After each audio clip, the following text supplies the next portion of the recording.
Psalms chapter 85. Lord, you showed favor to your land. You restored the fortunes of Jacob. You forgave your people's guilt. You covered all their sin. You withdrew all your fury. You turned from your burning anger. Return to us, God of our salvation, and abandon your displeasure with us. Will you be angry with us forever? Will you prolong your anger for all generations? Will you not revive us again, so that your people may rejoice in you? Show us your faithful love, Lord, and give us your salvation. I will listen to what God will say. Surely the Lord will declare peace to his people, his faithful ones, and not let them go back to foolish ways.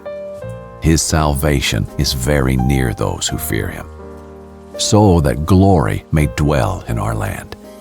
Faithful love and truth will join together. Righteousness and peace will embrace. Truth will spring up from the earth, and righteousness will look down from heaven. Also, the Lord will provide what is good, and our land will yield its crops.